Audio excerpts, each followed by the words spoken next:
Hi, this is Maverick Truck Mods, and this is our 50,000 mile review of the Firestone Destination AT2 all-terrain tires. Now, we mounted these on a 2022 Ford Maverick EcoBoost all-wheel drive with the FX4 package. We had the stock Pirelli tires on there, and they had started to wear out back when we decided to do this change. And I was looking for an all-terrain tire, a little bit more aggressive look. I wanted to go to a larger size as well. The stock tires are a 28.5 inch tire. I wanted to go as big as I could with still leaving some room in the wheel well. Some guys try and cram a tire in there. Some guys went to a 245 70 R17 and they ran into some rubbing. A lot of guys were going to the 245 65 R17, which I considered. I was looking at the Falcon Wild Peaks in that because I had those before. They're a great tire. But I came across the Firestone Destination AT2s in the 235 70 R17 size. So a little narrower and a little taller than the 245 65s. It's a 30-inch tire. They fit perfectly. They look really good in there. And that gives us a 1.5 inch larger diameter than the original tires that were on the truck, which effectively gives you a 3/4 inch lift in actual clearance. So that was kind of interesting to me as well. So got these at Discount Tire.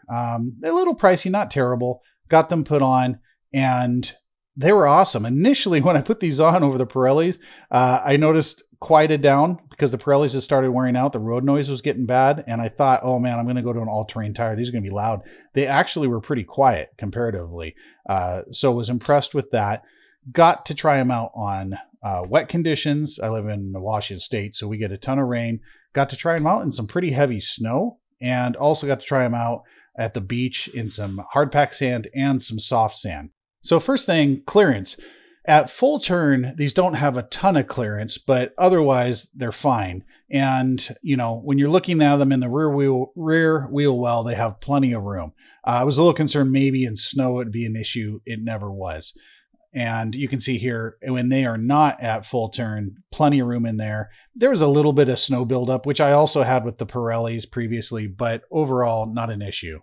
These tires got tested in Eastern Washington in super cold, powdery snow, Western Washington, super slushy, heavy, wet snow, super compact ice conditions. I took them up into the mountains. And of course, we had a really good snowstorm last year where we got about 8 to 9 inches of snow and it drifted to about 12 to 16 inches with the heavy winds and everything. And we had freezing rain before. So this is me trying to get out of my driveway. We had freezing rain underneath. The tires actually did really well considering. However, I did run into the biggest problem with the Ford Maverick in the stock configuration, even with a little bit of lift from these tires, is that it has terrible clearance. And you can see the snow just got too jammed underneath there and I got stuck.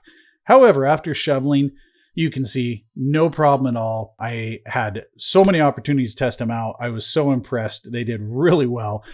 You can see even after the storm here in the wet, slushy stuff, just messing around in parking lots. But they lay down a good track and they're excellent snow tires. Was really impressed. Always felt safe. I did get a chance to take these out to the coast.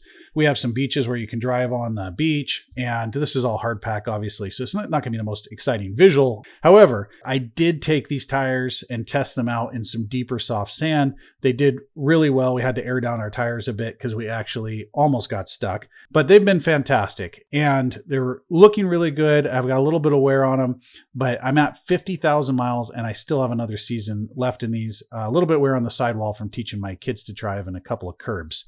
Going back to that little bit of lift in height going from a stock tire to this tire, I used to hate pulling up on like sidewalks or curbs or anything because the Maverick has these stupid things down low and they would always scrape, and it definitely helped with that. As I mentioned, tire wear has been great. I'm at 8:30 seconds left on these tires after 50,000 miles. I have another season probably easily out of these. And I don't think I've ever had a tire wear that well at 50,000 miles, at least not recently, and not in an all-terrain tire. So very impressed with that. So to sum it all up, if you're looking for a tire, an all-terrain that's lightweight, can handle all the conditions, which an all-terrain should, this is definitely a great choice. I've had Falcon Wild Peaks, I've had KO2s. I'm not going to say this is the best all-terrain tire. There probably are better ones out there, but these are up there for me. And the wear is really what impressed me, as I don't think any of the other ones have been this good in the amount of tread left at 50,000 miles. lightweight. I didn't take a big hit on the miles per gallon, which that's one thing. None of those other tires are this lightweight in this size, and that's impressive. I probably will replace these with the same tire when the time comes, and I think that says a lot. So thank you so much for watching Maverick Truck Mods.